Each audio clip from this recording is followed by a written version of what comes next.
Magandang buhay mga kanobela. Bago tayo magpatuloy, nais kong magpasalamat sa lahat ng nag-subscribe sa ating munting channel. At sa mga hindi pa nakapag-subscribe, kung maaari ay mag-subscribe na sa aking channel at pindutin ang notification bell para updated kayo sa bawat kabanata. Maaari rin kayong mag-like, comment, at e-share ang ating video para malaman din ng iba nating mga kanobela. Maraming salamat po. Ang ganti ng inapi, Kabanata 106 hanggang 110. Kabanata 106. Naiinip na sinabi ni Jacob, masyadong mahaba ang 2 taon. Hindi pa rin alam ng beach na yon, na nakabalik na si Mei Ching. Ngunit ang bagay na ito ay hindi dapat itago ng masyadong mahaba. Ang akala ko noon na alam niyang bumalik na ang tita mo, gusto ko muna siyang hiwalayan. Sa pagsasalita tungkol dito, medyo nanlungo si Jacob at sinabing, "Ngunit, narinig mo kung ano ang sabi ng ina mo kahapon." Sabi niya, kapag nakahanap ako ng ibang babae, hindi niya ako hahayaang gumaling. Ako ay natakot na makita niya si Mei Ching. Mahihirapan siya sa nanay mo. Tahimik si Mei Ching at marangal, at may magandang ugali. Paano siya magiging kalaban ng shrew na yon? Sinabi ni Charlie, "Dad, gusto ko talagang tulungan ka sa bagay na ito, pero wala rin akong magawa. Kailangan mo pa ring lutasin ang problemang ito sa iyong sarili para sa ilang mga bagay." Sa katunayan, talagang gusto ni Charlie na hayaan si Elaine na sumingaw ng direkta mula sa mundo. Mayroon siyang ganitong ideya sa huling pagkakataon na ninakaw ng babaeng ito ang kanyang bank card. Sayang at hindi niya kayang malungkot si Claire, kung hindi niya hahayaan si Elaine na makabalik. Kung hindi niya hahayaang bumalik si Elaine, kung gayon ang kasalukuyang buhay ni Jacob ay magiging labis na kasiya-siya. Sa pag-iisip nito, muling sinabi ni Charlie, "Dad, hindi ko sinabi sa'yo. Ang iyong pinakamalaking problema ay masyado kang mahina at sobrang natakot sa kanya. Ilang salita lang ang kailangan niyang sabihin, at hindi mo na alam ang gagawin. Hindi ka matutulungan ng mga tao na malutas ang problemang ito. Kung gusto mong malutas ang problemang ito, sarili mo lang ang maaasahan mo." Napabuntong hininga si Jacob at sinabi, "Naintindihan ko ang sinabi mo. Ngunit may mga bagay na bubuo ng psikolohikal na anino, at mahirap para sa akin na madaig sa iyong puso." Sinabi ni Charlie, "Kung gayon, hindi ako makakatulong. Dad, si tita ay bumalik na. Kung ipaalam mo sa kanya, malamang naawayin niya si tita para mawala siya. Hinding-hindi siya susuko hanggat hindi umalis si tita sa Ores Hill. Sa oras na yon, kailangan mong mag-isip kung ano ang gagawin." Nang marinig ito ni Jacob, sumimangot siya sa kanyang puso. Ang pinakakinatatakutan niya ay ang paglitaw ng eksenang ito. Kung talagang alam ni Elaine na nakabalik na si Mei Ching, tiyak na mahihirapan si Mei Ching, at hinding-hindi siya mamamatay. Kailangang bumuntong hininga ni Jacob. Pag-isipan mo, subukan mong mag-isip ng solusyon. Hinatid ni Jacob si Charlie sa ampunan, at pumunta siya sa Calligraphy at Painting Association, upang magdaos ng isang pulong ng pagpapahalaga sa iba. Pagbaba ni Charlie sa sasakyan, nakita niya si Xiao Fen na naghihintay sa pintuan. Tumakbo sa kanya ang batang babae nang makitang paparating na siya. "Kuya Charlie!" Sumigaw si Xiao Fen na may panunumbat na boses. Pagkatapos ay bumulusok sa mga bisig ni Charlie, umiiyak at sinabing, "Kuya Charlie, mag-isip ka ng solusyon. Natatakot talaga ako na hindi na muling mahanap ang mga nakababatang kapatid." Tinapik siya ni Charlie. Mahinang tumalikod at seryosong nagsabi, "Huwag kang mag-alala, lalabas talaga ako." "Nakabalik na ba si Tita Lena? May mga bagong pahiwatig na ba?" Umiling si Xiao Fen na may pulang mata at sinabing, "Hindi pa bumabalik si Tita Lena at ang iba pa. Hindi ko alam kung may progress." Habang nagsasalita siya, may tumigil na taxi sa entrance ng orphanage. Lumabas ng taxi si Tita Lena at ang direktor ng orphanage. Nagmamadaling hinila ni Charlie si Xiaofen para batiin sila at nagtanong, Tita Lena, ano ang sabi ng mga pulis? May clue na ba? Nang makita ang pagdating ni Charlie, mapait nang umiti si Tita Lena at sinabi. Nagbukas ng kaso ang istasyon ng pulis. Nagsisimula sila sa monitoring, ngunit ang tanging bakas na nakikita ngayon ay ang pagmamaneho nila ng isang puting Iveco at gumawa ng krimen. Dapat mayroong 6 o 7 elemento. Matapos nilang patulugin ang mga bata, sumakay na silang lahat sa kotse at nakalabas na ng syudad. Nagmamadaling tanong ni Charlie, sinimulan na ba ng istasyon ng pulis na subaybayan ang kotse na ito? Bumuntong hininga si Tita Lena at sinabi, may plaka ang kanilang sasakyan, at nawala ito sa sobrang bilis. Seryosong pinaghihinalaan na binago nila ang iba pang mga tatak sa high speed. Ang uri ng Iveco mismo ay ang ating Oris Hill. Ang mga modelo ay karaniwan, at walang numero ng plaka, kaya mahirap hanapin ang mga ito. Mataimtim na tumango si Charlie. Sa ilalim ng sitwasyong ito, maaaring mahirap makamit ang mga resulta sa maikling panahon, sa pamamagitan ng pag-asa sa paraan ng Departamento ng Pulisya sa paghawak ng mga kaso. Kung nais mong makahanap ng mga kriminal sa pinakamaikling panahon, o makahanap ng impormasyon na may kaugnayan sa mga kriminal, dapat mong mahanap ang uri ng mga tao na may impormasyon sa ilalim ng mundo na may mahusay na kakayahan. Marami silang mata sa lahat ng antas ng buhay, kaya mas malalim ang kanilang katalinuhan kaysa mga pulis. Kabanata 107. Sa pag-iisip nito, tinawagan ni Charlie si Mr. Orville. Pagkatapos ng lahat, si Mr. Orville ay ang underground na emperador ng Oris Hill, at ang kanyang mata ay higit pa kaysa mga ordinaryong tao. Sa sandaling nakonekta ang tawag, magalang na nagtanong si Orville, Mr. Wade, ano ang iyong mga utos? Sinabi ni Charlie, 10 mga bata sa Oris Hill Welfare Institute ang kinuha ng mga trafficker kagabi.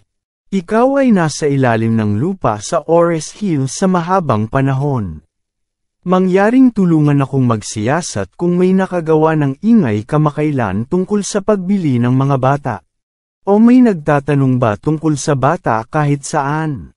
Maraming mga kaso ang maaaring malutas, hindi ito kaya ng mga supernatural na kapangyarihan ng mga investigador, o kung anong uri ng high-tech na tulong ang mayroon sila, ngunit dahil ang mga criminal ay nag-iwan ng mga pangunahing pahiwatig sa mga natatanging grupo. Halimbawa, kung ang isang tao ay napatay, ang pulis ay magsisimula sa pamamagitan ng pagkumpirma ng pagkakakilanlan ng bangkay. Ngunit alam ng mga tao sa arena kung sino ang nasaktan ng tao, at kung anong uri ng mga bagay na kinasangkutan niya.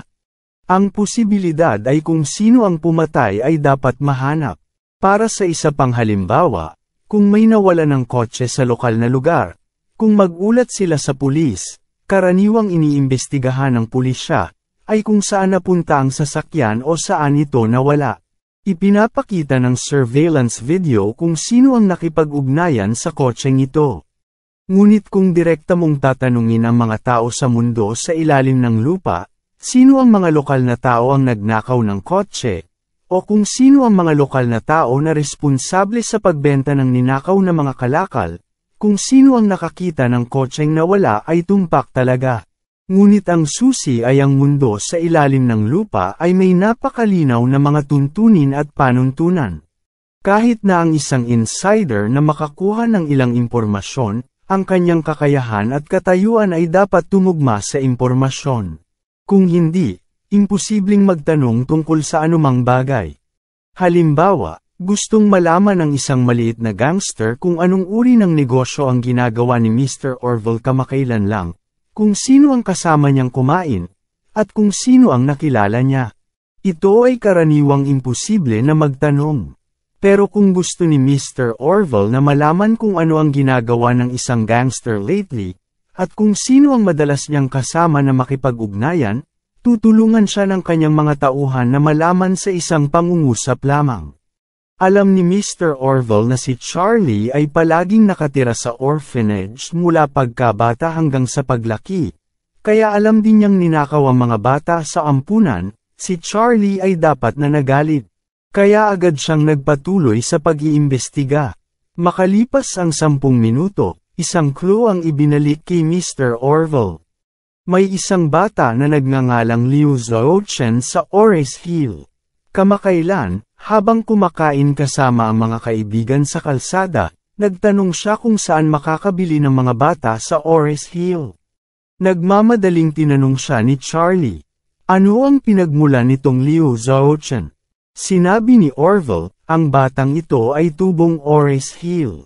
Siya ay nagnanakaw ng mga manok at aso mula pa noong bata pa siya, at ang kanyang pamilya ay naghahanap buhay din. Noong nasa hustong gulang na siya, lumahok siya sa maraming ilegal at kriminal na aktibidad para sa pera, ginagawa ng batang ito ang lahat.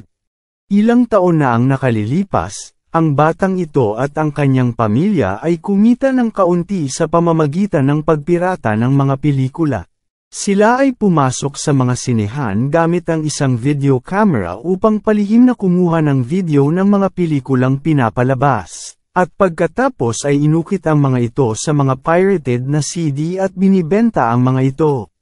Bilang resulta, isang malaking tao ang namuhunan sa isang malaking pelikula, na ninakaw ng batang ito. Sa sandaling ito ay inilabas. Pagkatapos ay hiniling ng malaking tao na putulin ang kamay ng bata. Mula noon, hindi nangahas ang bata na piratahin ang pelikula. Binago ng pamilya ang kanilang karera at naging snakehead. Ang kanyang pamilya ay dalubhasa sa muling pagbebenta ng mga menor de edad na bata, kadalasan sa mga gang sa timog. Minsan ay nagpapaupa rin sila ng grupo ng mga menor de edad na bata sa mga gang. Noong nakaraan, narinig ko na pinuntirya ng mga pulis ang mga menor de edad na gang na kontrolado ng mga pulubi. Sila ay nagsagawa ng isang espesyal na operasyon ng pagsagip at nailigtas ang isang malaking bilang ng mga bata, kaya ngayon ang mga pulubi ay humihingi ng mga bata sa lahat ng dako, at siya ay partikular na naghahanap ng mga bata para sa mga pulubi. Malamig na tanong ni Charlie. Ginagawa ng batang ito at ng kanyang pamilya ang negosyong ito. Oo, sagot ni Orville. Isang pamilya na may 6 na tao, ang kanyang ama, ina, 2 kapatid na lalaki at isang ate, lahat ay gumagawa ng ganitong uri ng negosyo. Kinagat ni Charlie ang kanyang mga ngipin at sinabi, ang ganitong uri ng basura ay talagang walang kwenta. Pagkatapos noon, muli siyang nagtanong, Mr. Orville, alam mo ba kung nasaan ang batang ito? Gusto kong alamin mo lahat ng galaw niya sa nakalipas na 2 araw. Sinabi ni Orville, magtatanong ako at dapat may mga pahiwatig sa lalong madaling panahon. Kabanata 108. Ngumiti si Charlie at sinabi, kung mayroon kang anumang mga pahiwatig, dapat mong sabihin sa akin ng mas maaga. Magalang na sinabi ni Orville, okay, Mr. Wade. Ibinaba ni Charlie ang telepono, bumalik kina Tita Lena at Xiaofen at sinabing, Tita Lena, Xiaofen, huwag kayong mag-alala tungkol dito. Humingi na ako ng tulong sa aking mga kaibigan para malaman ang detalye. Nakikita kong may mga pahiwatig na babalik sa lalong madaling panahon. Sinabi ni Tita Lena na may pulang mata, Charlie, maraming salamat. Nagmamadaling sinabi ni Charlie, Tita Lena, ano ang iyong mga sinasabi? Lumaki din ako sa bahay ampunan. Ngayong nawala ang mga nakababatang kapatid sa ampunan, talagang susubukan ko ang aking makakaya upang mahanap sila. Nabulunan si Xiaofen at sinabing, Kuya Charlie, nag-donate ka ng napakaraming pera kahapon. Sa pagbabalik, sinabi rin ni Tita Lena na magdadagdag kami ng isang set na kagamitan ng pagsubaybay sa buong ampunan. Hindi ko ini-expect na ngayon pala. Pagkasabi noon, hindi napigilan ni Xiaofen ang lahat, at nagsimulang umiyak. Kilalang kilala ni Charlie sina Tita Lena at Xiaofen. Karamihan sa mga taong nagtatrabaho sa orphanage ay napakabait, at inaalagaan nila ang mga batang ito na walang mga magulang bilang sariling mga anak, at ituring ang kanilang sarili bilang mga magulang ng mga ulilang bata na ito. Ngayon, ang welfare home ay nawalan ng 10 anak ng sabay-sabay, natural na isang malaking dagok para sa kanila. Magsasalita na sana si Charlie para aliwin sila, nang tumawag si Mr. Orville. Nagmamadali siyang kumonekta. Narinig niyang sinabi ni Orville sa kabilang dulo ng telepono. Mr. Wade, natanong ko na sa isang tao upang malaman. Pansamantalang natagpuan ni Liu Zhaochen ang isang kaibigan sa kalsada kagabi at humiram ng isang deck ng Aveco. Nang hiram ng Aveco, tinaas ni Charlie ang kanyang kilay at malamig na sinabi. Ang mga nagnakaw ng mga bata ay nagmaneho din ng isang Aveco. Sa palagay ko ang taong ito at ang kanyang pamilya ang gumawa nito. Agad na sinabi ni Orville. Mr. Wade, ibigay ko ang numero ng telepono ng batang ito sa pulisya ngayon, at hayaan ang pulisya na hanapin at arestuhin ang mga tao batay sa numero ng telepono. Malamig na sabi ni Charlie, hindi, ang ganitong uri ng scam na dalubhasa sa paglason sa mga bata, ay madali lang para sa kanila na makulong. Gusto ko silang mamatay. Biglang kinilig si Ginoong Orville at bumulong. Mr. Wade, kung may kailangang mamatay, ako na ang bahala. Tanong ni Charlie, maaari mo bang hanapin ang batang yon batay sa kanyang numero ng telepono? Sinabi ni Orville, walang problema, mayroon akong isang tao sa China Unicom, at maaaring mag-imbestiga sa kanya in real time na impormasyon sa lokasyon. Sabi ni Charlie, okay. Ngayon, tulungan mo akong malaman ang posisyon. Sinabi kaagad ni Orville, Mr. Wade, bigyan mo ako ng 5 minuto. Maayos ko ito. Ibinaba ni Charlie ang telepono. Agad na tinawagan si Isaac at nagtanong, ilan ang mga helicopter na maaaring pakilusin sa Ores Hill? Ilang tao ang kayang dalhin ng bawat isa? Sabi ni Isaac, Master Wade. Ang Shangri-La ay may 2 malalaking helicopter, na ang bawat isa ay maaaring magkarga ng 12 mga tao. Mayroong pangkalahatang kumpanya ng aviation na namuhunan ng pamilya Wade sa paliparan, at mayroong 3 medium-sized na helicopter, na ang bawat isa ay maaaring magkarga ng 8 tao. Ngumiti si Charlie at sinabing, ihanda mo ang lahat ng helicopter at dalhin ang iyong pinakamahusay na mga tao. At saka, maaari mong hayaan ang isa sa mga helicopter na sunduin ako malapit sa Ores Hill Welfare Institute ngayon. Nagmamadaling nagtanong si Isaac, Master Wade, ano ang gagawin mo? Malamig na sinabi ni Charlie, gusto kong maglakad sa langit. Kabanata 109. Nang marinig ni Isaac ang tono ni Charlie, alam niyang galit si Charlie. Kaya, halos hindi niya naisip ang tungkol dito at agad na sinabi. Master Wade, ako na ang mag-aayos ngayon. Pagkatapos noon, nagmamadali siyang nagtanong. Nga pala, Master Wade, sasakay ako ng helicopter para sunduin ka. Dapat ba akong direktang pumunta sa Ores Hill Welfare Institute? Ayaw ni Charlie na malaman ng mga tao kung gaano siya kalakas, kaya nagtanong siya. Meron bang lugar na angkop para sa helicopter landing malapit sa orphanage? Saglit na nag-isip si Isaac at sinabi, parang may malapit na JHD. May helipad sa taas ng building. O maaari kang pumunta doon ngayon, aalis na rin ako ngayon, at darating doon sa lalong madaling panahon. Sige, sinabi kaagad ni Charlie, kung gayon bilisan mong dumating. Naiintindihan ko, Master. Pagkatapos ibaba ang telepono, sinabi ni Charlie kay Tita Lena at sa iba pa. Tita Lena, Xiao Fen, mayroon akong kaibigan na maaaring makatulong sa akin na makahanap ng ilang mga pahiwatig. Aalis ako at hahanapin ko siya ngayon. Mangyaring matiig ang maghintay para sa aking balita at huwag mag-alala. Nagmamadaling sinabi ni Xiao Fen, Kuya Charlie, gusto kong sumama sa iyo. Sinabi ni Charlie, Xiao Fen, maaari kang manatili dito kasama si Tita Lena, ipaubaya mo na lang ito sa akin. Noon lamang tumango si Xiaofen at masunuring sinabi, Kuya Charlie, dito si Tita Lena na naghihintay ng iyong magandang balita. Dapat mong mahanap ang iyong mga kapatid. Matatag na sinabi ni Charlie, huwag kang mag-alala, ibabalik ko sila ng ligtas. Pagkatapos ng lahat, agad siyang umalis sa ampunan at pumunta sa kalapit na JH Building. Kasabay nito, naglabas ang pulisya ng ulat sa buong lipunan sa pamamagitan ng iba't ibang media. Biglang ninakaw ang 10 sanggol sa welfare home. Ang ulat ay mabilis na kumalat sa internet. Sa maraming mga platform ng balita, ang impormasyong ito ay nangunguna sa listahan ng paghahanap. Itinulak din ito sa screen, na nagpapahintulot sa mga tao sa buong bansa na makita ang balitang ito. Noong nakaraan, ang isang balita tungkol sa pagkidnap sa kalye, ay binibigyang pansin ng mga tao sa buong bansa, at tumama pa sa iba't ibang headline.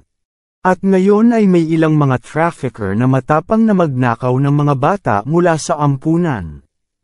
At ang kinuhang mga bata ay 10. Ito ay simpleng hindi naririnig na pag-uugali. Hayaan ang lahat na maamoy ito at labis na magalit. Sa loob ng ilang panahon, hindi mabilang na mga netizens sa buong bansa ang napuno ng galit, panunumbat, komento at pagpapasa sa internet, at ang dami ng paghahanap ay naging mataas. Dapat mong malaman na sa mga nakaraang taon, ang mga human trafficker ay naging masyadong talamak. Hindi ko alam kung gaano karaming mga pamilya ang nasira, dahil ang kanilang mga anak ay ninakaw o dinukot ng mga human trafficker. Sa anumang pamilya, ang mga anak ay ang kayamanan sa puso ng mga magulang. Kung ninakaw ang sanggol na ito, dinukot at binili, mawawalan pa ng pag-asa at motibasyon ang mga magulang na mabuhay. Kabanata 110. Hindi na mabilang na masasayang pamilya ang tuluyang nawasak, dahil sa mga gang na ito na nangunguha ng mga bata.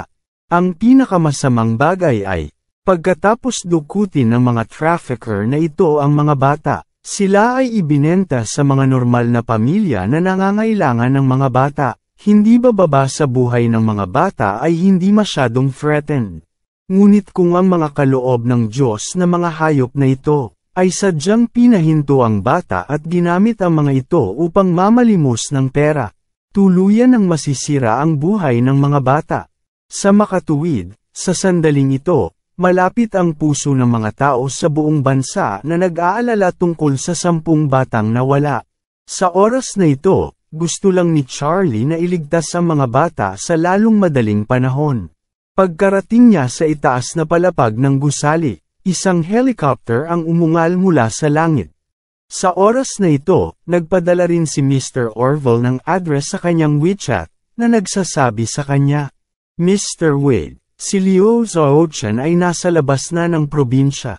Ngunit ang kanilang mga sasakyan ay natatakot na magmadali. Lahat sila ay nasa kalsada, kaya ngayon ay nagmaneho ng wala pang 400 kilometro. Sinuri ni Charlie ang address at nalaman na ang kabilang partido ay patungo sa timog kasama ang mga bata mula sa ampunan, at ngayon ay nasa probinsya. Sa oras na ito, dahan-daang bumaba ang helicopter mula sa tuktok ng JH Building, ngunit bago ito lumapag sa lupa, binuksan na ni Isaac ang pinto. Tumalon si Charlie at sinabi ng direkta sa kanya, hayaan ang piloto na lumipad kaagad at pumunta sa address ng mabilis. Hayaan ang ibang mga helicopter na tumungo sa parehong direksyon. Okay, young master. Agad na ipinaalam ni Isaac sa piloto ang partikular na lokasyon sa pamamagitan ng ang earmuff intercom. Pagkatapos, tinanong ni Isaac si Charlie, Mr. Wade, patawarin mo ako, bigla ka na lang nabalisa, anong problema? Sabi ni Charlie na may itim na mukha, kaninang umaga, isang pamilya ng trafficker ang nagnakaw ng 10 bata sa orphanage. Biglang napabulala si Isaac, anong klaseng bastard itong pamilya, at sila ay gumawa ng mga bagay na kalungkutan. Malamig na sinabi ni Charlie, sa 4 na salitang, knock and abduction, ang pinakaayaw ko ay pagdukot. Noong bata ako, Lumaki ako sa isang ampunan at marami akong nakitang bata na nailigtas matapos dukutin. Napakaraming bata, at bawat bata ay nagbebenta ng ilang mga kamay. Kahit na maraming bata ang nailigtas ng mga pulis, mahihirapan ito upang mahanap ang kanilang mga pamilya, kaya sila ay naging mga ulila na hindi talaga nilalayong maging mga ulila. Sinabi kaagad ni Isaac, Mr. Wade, huwag kang mag-alala. Dinala ko ang pinakamagaling kong lalaki at mga kabayo. Ang bawat isa ay isang mahusay na sundalo at malakas na general. Pagkatapos silang mahuli, siguradong ang mga bastard na ito ay mamatay. Sinabi ni Charlie, hindi lang na gusto ko silang durugin, kundi gusto ko ring durugin silang lahat pataas at pababa, ang kanilang mga kasabwat at mga kasamahan. Pagkatapos ng lahat, nagtanong si Charlie, may kapangyarihan ba ang pamilya Wade sa probinsya ng Zhejiang? Tumango si Isaac at sinabing, napakalakas din ang impluwensya ng pamilya sa Zhejiang province, ngunit ang pamilya ay palaging low-key. Tulad sa Ores Hill, sa pangkalahatan ay hindi lumahok sa pamamahala ng mga hindi pagkakaunawaan, sa pagitan ng mga lokal na mayaman na mga pamilya at mga gang. Kung ang mga lokal ay hindi sumunod sa mga patakaran, maaari ko silang ilipat anumang oras, kahit saan. Biglang may naalala si Charlie at nagtanong. Sa base camp ng pamilya Wu sa Suzhou. Ang Suzhou ay ang kabisera ng lalawigan ng Zhejiang. Sila ay dapat na mga lokal na ahas ng Zhejiang province, tama ba? Oo, sinabi ni Isaac. Ang pamilyang Wu ang pinakamalaking pamilya sa timog ng Ilog Yangtze. Nilinang nila ang Jiangsu at Hangzhou sa loob ng maraming taon, kaya ang lakas nila sa lalawigan ng Zhejiang ay talagang pambihira. Pagkatapos ng pagsasalita, idinagdag ni Isaac. Gayunpaman, ito ay pambihira para sa karaniwang mga tao. Sa pamilya Wade, maliliit na kaibigan lang sila. Tumango si Charlie na may malungkot ang mukha. Naisip ni Isaac ang pamilya Wu at sinabing, Master Wade, hinahanap ka ng pamilya Wu. Dapat mong bigyang pansin ang bagay na ito. Dahil hindi mo kailangan ang iyong pamilya para tulungan ka. Gusto mo ba akong magpadala sa iyo ng ilang bodyguard para protektahan ang iyong kaligtasan sa lahat ng oras? Bahagyang iwinagayway ni Charlie ang kanyang kamay, puno ng paghamak ang kanyang puso sa pamilya Wu. Si Isaac ay hindi pa rin alam ang kanyang lakas. Kung tutuusin mula sa kanyang kasalukuyang lakas, walang sino man ang makakasakit sa kanya.